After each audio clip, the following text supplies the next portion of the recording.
What's up, y'all? Welcome back to the channel, Yak Nasty Fishing, and I'm your guy, Jay Small. And today, guys, as you can see, I'm out and about, well, sitting in the camper anyway.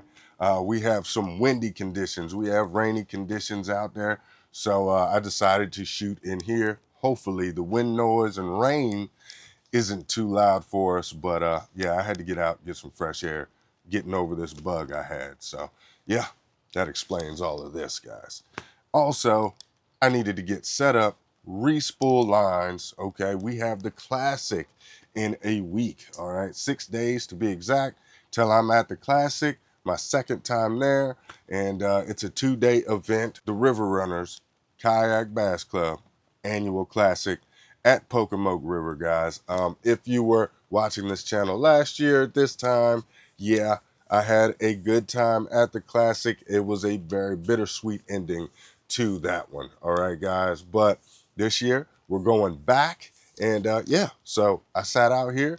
I wanted to re-spool. I wanted to pull some baits out of the packages. I wanted to tie some stuff on and mess around and play with some setups. All right, guys, and even went and bought a duplicate setup, right, from a Texas rig stuff. But that's not what we're here to talk about right now. I was out here doing all this, and I came across a box that is definitely something that's going with me, but at the same time, something you need to have tied on right now. If you're wondering what that bait is, y'all, it's a crankbait. Yep. Now, I love a square bill crankbait. I do. But that's not what we're talking about. I love a deep diving crankbait. I do, in the right situation, circumstances. But that's not what we're talking about. What we're talking about today, guys, the lipless crankbait. Yeah, man. The lipless crankbait. I'm telling you, this is what you need right now. All right? And I'm going to tell you why. Fall transition. This is what we're in. This is the beginning parts of it. It probably started a week ago, maybe two, depending on where you're at in the country. And for others, a month ago, all right, if you're more up north, all right. But it's what you need to have tied on, because fall transition means shorter days, longer nights, colder air temperatures, which brings the temperature of the water down. All right. In some places, they already have the turnover going on with their water. You know, that's when the bottom and the top get to meshing like a big washing machine, and you'll smell a little bit of, it don't smell all the way right. You know what I mean? The bottom is come up to the top. And yeah, you'll smell it. You can smell the difference. But if you want me to talk more about the turnover and how that goes, leave it down in the comments below. Hit like, hit subscribe for your boy. All right. But we're not going to go into the turnover right now. All right. But what that means is these fish with the lower temperatures, the more optimal temperatures, all right, for the bass, what that means is they're going to be more active. That means they're going to get ready for winter, because those temperatures are coming down. They're going to feed up. They're going to try to put that weight on. And right now, they are chasing. All right. They are aggressively chasing bait fish, schools of bait. All right. They're pushing them in the backs of some places, some of these creeks. All right. Some of them are sitting off the points of your main lakes. All right, guys. Some of them are on your drop offs, but they are pretty much moving to aggressively attack and chase bait. Okay, guys? So that's what's happening right now in your body of water. And guess what?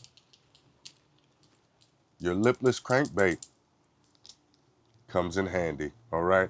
You can throw this lipless as a search bait, or you can use a lipless crankbait for targeting these balls of bait that you see out there being pushed back and attacked, okay, by bass, right? So these fish are attacking, and once you see that going on, you'll see some seagulls, maybe you'll see some kind of bird out there attacking the balls of bait from the top. You know a feeding frenzy is going on, and your lipless comes in handy, guys. All right. In this particular lipless right here is the 2-Tap by Strike King. It's a red eye Okay, red eye shad edition or red eye edition. All right, very, very handy. Has a low tone to it, guys. All right, I did a video last year, okay, on the water demonstrating the very same thing I'm talking about. So after this one, go check it out and you can see it in practice, in action, on how that works and what adjustments I make to start catching fish back to back. And there's a lot of juice in that video. All right. But your lipless crankbait, guys, is not only for deeper water, all right? You can also use a lipless in shallow water. It is very, very versatile, all right? Like these Strike Kings, these are a half-ounce bait. I wouldn't throw these in 4 foot of water because their fall is just too fast. You can, because you can flop it down on the bottom a little bit, make it look like a dying bait fish, but I do feel that it is too heavy, all right? I would go with a lighter selection, like your Cordell spot here. Look at that, very light. All right, you got your rattle traps, because this is a rattle trap. My Cordells, there you go. My cotton Cordell right there. Those lighter baits, okay, are what I like to use in shallow water. Has that slower fall, way better presentation, and you can get bit crazy good with that slower bait in the shallower water, all right? But anything deeper than 5 foot, I'm definitely using my half-ounce baits, all right? Definitely using them, all right? I'm dropping them down there. I'm letting them flutter, and they're looking like dying bait fish, especially where you have a targeted area, specific area where you know the bait fish are, and those bass have to be nearby, guys. So this is perfect, all right? Now, when you come across different situations where, all right, this half ounce may be too big or you're in a pressured system, downsize to something smaller like this arc right here. This little guy gets bit.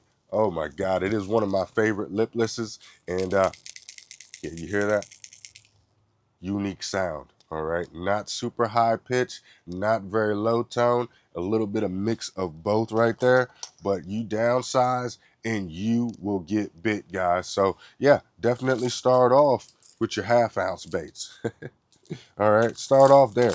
That is your baseline. I love a regular old Strike King, red eye shad, rattle trap, okay, or lipless crankbait. All right, guys.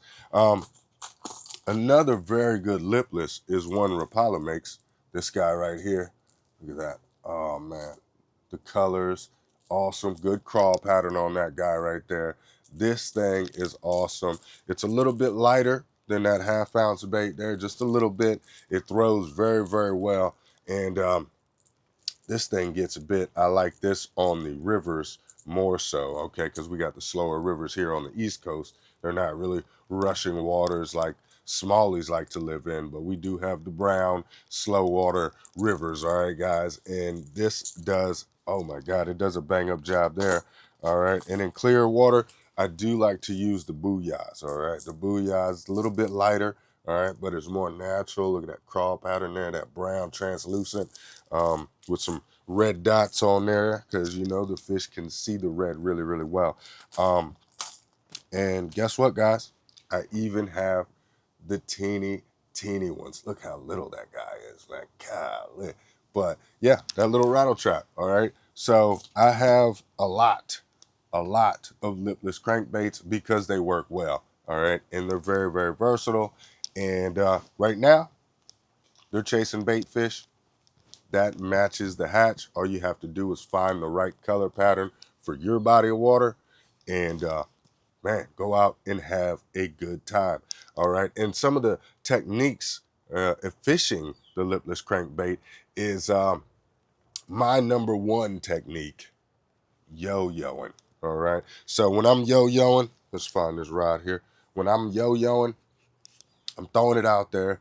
I'm letting it fall to the bottom, guys. I'm letting that thing just come on down and you'll feel it, okay? And I'll explain this combo to you so you'll know, you'll feel it, all right? And when it just touches the bottom, I bring it back up, all right? Just at that speed. Hits the bottom, I bring it back up. Then I let it fall, and then I Bring it back up, all right? Just like that. That's it right there. Okay, guys? And it gets bit. The bites are aggressive, and oh my gosh, you can catch numbers, you can catch big fish on this technique. It works great, guys. It is a fantastic way to catch these fish. I do love throwing a crankbait, all right? And this is my dedicated crankbait rod, which I will explain to you in a little bit. But another way to really catch some nice fish on a lipless crankbait is throwing that thing out there, all right? Let it go to the depth that you know the fish are sitting in, okay? So if you're sitting in any depth of water and you know the fish are probably sitting between, let's say, 6 and 10 feet of water, all right, underneath that ball of bait, throw it out there, shoot it out past them, okay, because it's going to pendulum on back down. So throw it out past them, let it drop, and just slow wind it with random pops, okay? Just slow wind it, random pops. And then when you let that thing pause for a moment, right where you know that school of fish is, all right, that little bait ball, let that thing drop down, give it some pops, slow reel it, and give it some pops. Guys, you're going to get bit, okay? You are going to get bit when you put it down there in the fish's face, but you want that natural looking presentation, all right? The yo-yo does it the best for me, but that slow retrieve back with random pops works fantastic, all right? The third way I like to fish it in shallow water mainly, and that is with my lighter baits like the Cordales. I got to change out hooks and some split rings today too. But yeah, you get this lighter bait up in the shallow covers, all right? Not deep in the cover, but right off that edge. Let it drop down. Let it sit to the bottom and you just flop it, all right? So this bait is essentially, let's see if I can pull one out that you guys can see. So see this lightweight bait essentially is just going to be doing that. Yeah, just like that. Then you'll bring it up a little bit and then boom, bam, like that. Guys, you will get bit. Now, don't do it where you know you have some grass down there. You can rip it off the grass, but that's the next technique I'm gonna tell you about. But you don't want to do that technique where you have a lot of snaggable cover, all right? Now, the next technique, I've already gave you the clue, is I like to slow reel this thing over the grass, all right, over the cover. So we got the grass. Soon as I feel it almost like it's not snagging, but it's kind of, I feel that grass, I'm snatching it up and doing it just like that, guys, and it gets bit. Oh my gosh, that fish comes coming out of that grass and it really snatches on those lipless crankbaits, man. So that's a great way to do it, is ripping it off the tops of those grasses. And you know, if you got the high driller, you don't want it too deep in because then you're gonna mess up your presentation. So as soon as you feel it touching it, okay, because it's swimming like this, as soon as it's touching it, you want to kind of rip off the top of that thing, all right? I like the double because it looks more natural, so I like to bap like that, all right? And yeah, it gets bit, guys. It gets bit. So those are the main techniques. Oh, this wind is really going there. So those are the 4-5 main techniques that I like to use fishing a lipless crankbait, guys. And what I'm throwing it on is simple. My dedicated crankbait rod. If you've been here for a while, you know this is pretty much the only thing I throw crankbaits on the last few years is a jawbone, right? Jawbone, IM6 jawbone out of Dick's. Very, very pocket friendly, okay? It's 25 bucks. I think I got it for 25 bucks, all right? Piece of cake. Had jawbone for years as a crankbait rod, all right? Medium power, fast action tip. Medium power rod, fast action tip. You want that fast action tip so you can feel your bait, all right? Sensitive tip, all right, is what you want, but you want a parabolic background, or you want a parabolic backbone to keep those treble hooks pinned in the fish's mouth, okay? So if that makes sense, your bend, your parabolic action, that tension stays on the fish hooks, okay? And those hooks stay in the fish's mouth, right? So you want that parabolic action because that fish is fighting and you don't want to lose that fish. These treble hooks, man, you might only have them on one hook of the treble, right? You want to keep that thing pinned up. So you want some parabolic action to that with the sensitive tip, feeling the action of your bait, feeling if it ticks that grass, feeling when it touches the bottom is really what you want. All right, guys. So this has been my combo for a long time. All right, guys. I got it paired with an octane nitrous. All right. Been like this for years. I even rubbed off some of the lettering on the reel, dude. This is how long I've been fishing this. A long time.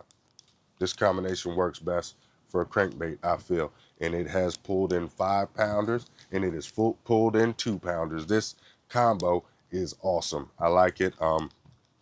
As you can tell, see, I even got the Rapala tied on right now.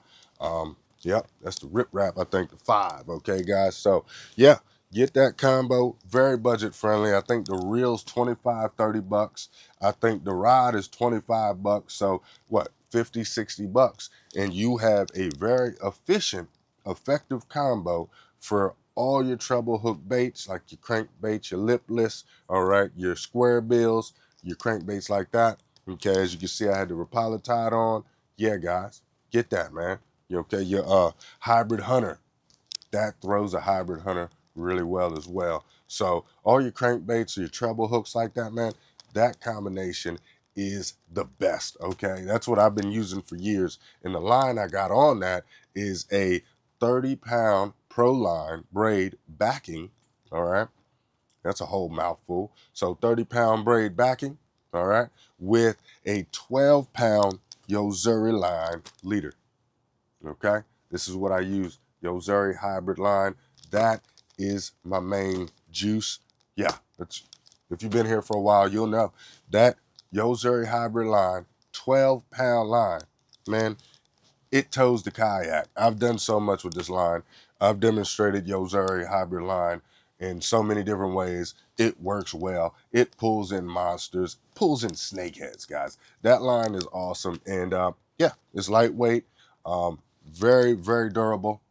You can have that on the spool for a while and very abrasion resistance. Okay, so when I'm throwing that right into the cover or near some wood and bouncing off the rocks with those crankbaits, I've never had a problem with it. Never had a problem with it, guys. So yeah, check it out, Yozuri hybrid line. And guess what? It doesn't break the bank, guys. So yeah, that's the combo. That's the setup. And it's the perfect time of year to get out there and throw a lipless crankbait.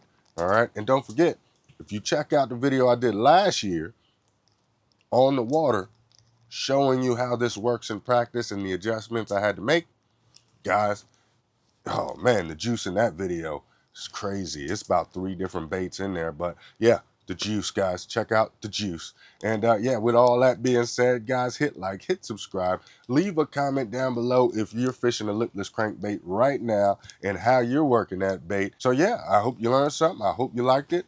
And yeah, with all that being said, it's my time, tight lines, and all that good stuff everybody says. Peace.